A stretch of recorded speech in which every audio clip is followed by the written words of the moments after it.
Good afternoon, dear colleagues.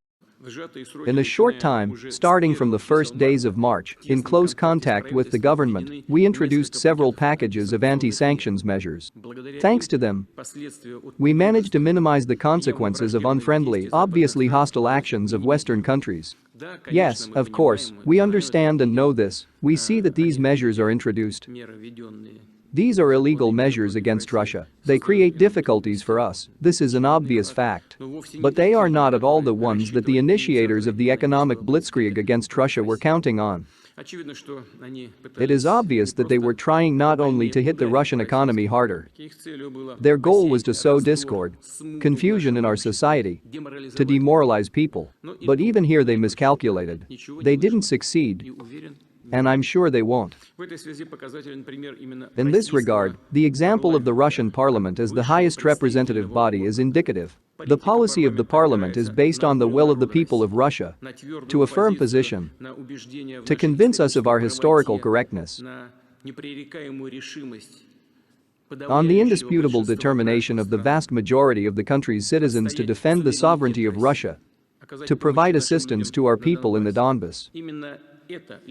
This is what underlies the policy of our state as a whole. The so-called collective West, led by the United States, has been extremely aggressive towards Russia for decades. Our proposals to create a system of equal security in Europe have been rejected. Initiatives for joint work on the problem of missile defense were rejected. Warnings about the unacceptability of NATO expansion, especially at the expense of the former republics of the Soviet Union, are ignored. Even the very idea of Russia's possible integration into the same North Atlantic alliance at the stage of our, as it seemed then, cloudless relations with NATO, apparently, seemed absurd to its members. And why? Yes, because they simply do not need a country like Russia. That's why. That is why they supported terrorism, separatism in Russia, internal destructive forces, and the so-called fifth column in our country. All of them received and still receive unconditional support from this very collective West. We are told, we hear today that we started a war in the Donbas, in Ukraine. This is not true. It was unleashed by this most collective West, organizing and supporting an anti-constitutional armed coup in Ukraine in 2014. And then, encouraging and justifying the genocide against people in the Donbas. This most collective West is the direct instigator, the culprit of what is happening today. If this very West wanted to provoke a conflict in order to move on to a new stage in the fight against Russia, to a new stage in containing our country, then we can say that they succeeded to a certain extent. And the war is unleashed, and sanctions are imposed. Under normal conditions, it would probably be difficult to do this. But what would I like to draw your attention to?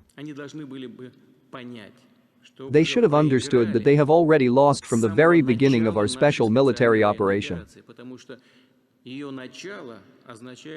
Because its beginning also means the beginning of a radical breakdown of the American world order.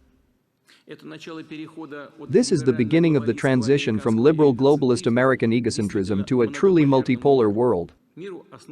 To a world based not on selfish rules invented by someone for themselves, behind which there is nothing but the desire for hegemony, not on hypocritical double standards, but on international law, on the true sovereignty of peoples and civilizations, on their will to live their historical fate, their values and traditions, and build cooperation on the basis of democracy, justice and equality.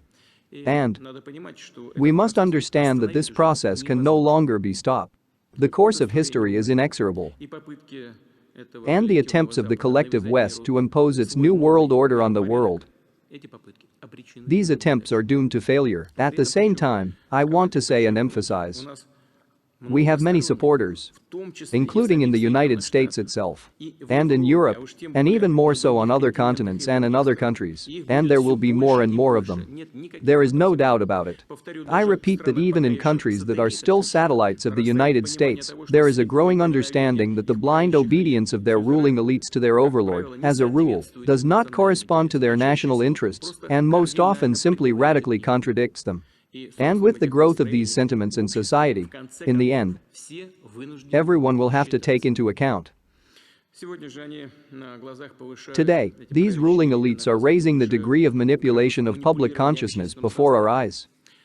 The ruling classes of Western countries, supranational and globalist in nature, realizing that their policies are increasingly divorced from reality, from common sense, from the truth, began to use frankly despotic methods. The West, which has always declared such principles of democracy as freedom of speech, pluralism, respect for other opinions, today is degenerating into the exact opposite, into totalitarianism.